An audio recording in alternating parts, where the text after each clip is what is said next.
Have you ever been in a situation where your mind is telling you one thing and your heart is telling you the complete opposite?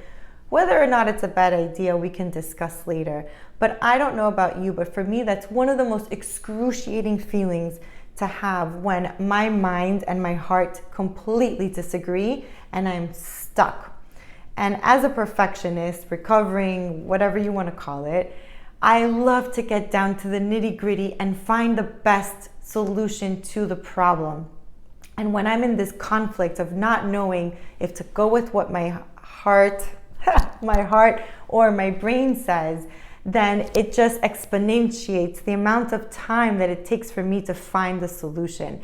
I will scour the research and speak with professionals and ask 5 friends from 5 different perspectives what they think that I should do, all in all to end up not doing or listening to any of them and figuring it out on my own. So whenever we're stuck, where we're not really sure which way to go, if to listen to our head or to listen to our heart, it can get incredibly frustrating. And especially if we live with other people, when the decisions that we make impact the lives of everyone else.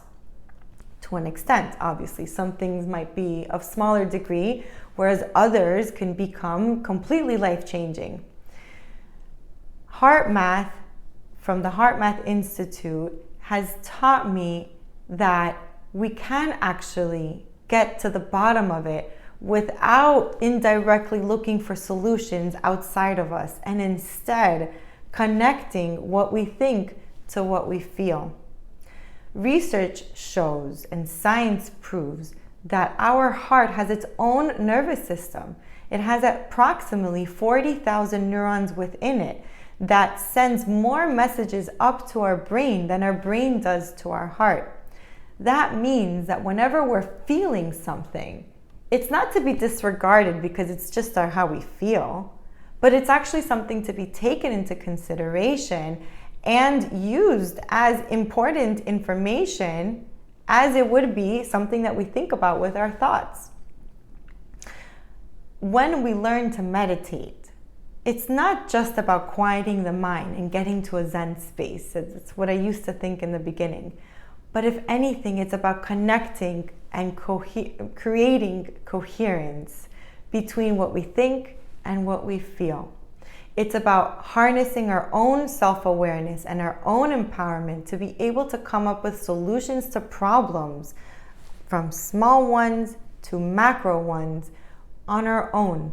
Not because we're self-reliant and we don't need anybody and nobody can figure it out as good as we can, because that's all other stuff that has to do with distrust. But because we know ourselves the best. And if we're able to practice the techniques that quiet the noise that sometimes overpopulates our brain, and we're able to connect to our intuition, that then we'll come up with the solutions that are the best course of action for ourselves, regardless of what other people think. And when we do that, it's like this burst of energy, because we start to feel like, hey, I can actually handle my life and I can actually be dependent on, and it feels still pretty good. So for me, out of all the techniques that I have seen, HeartMath has been the one where you can practice it obviously on your own so that you can get good at it, but then you can use it whether you're in a meeting, whether you're dealing with your kids and they're in a temper tantrum mode, whether you're in a difficult conversation with your spouse or loved one or friends or coworkers, etc. Because what it's teaching you is to come back to yourself and to create an open line of communication between what you think and what you feel. And being able to be centered like that is probably one of the best things that we can give to ourselves, because life stops being so scary and we don't act so impulsively all the time, because we're able to solidify and use what we think and feel as a foundation to moving forward.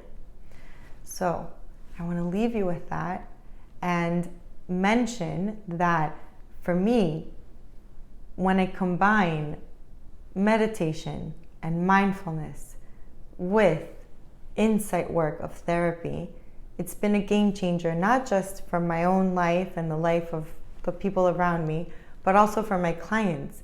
Because it's great to go back and talk about the reasons why we are how we are now. But it's even better when we can use the techniques that we already hold within ourselves and get used to tapping back into that to be able to deal moving forward with any kind of situation or problem, however you want to call it, that will be coming up. Because the point isn't to be in therapy forever, but the point is to be able to come back to yourself so you can trust yourself enough to be able to deal with the situations as they come up. So, I hope you guys have a great day, and I will leave you with that. Bye-bye.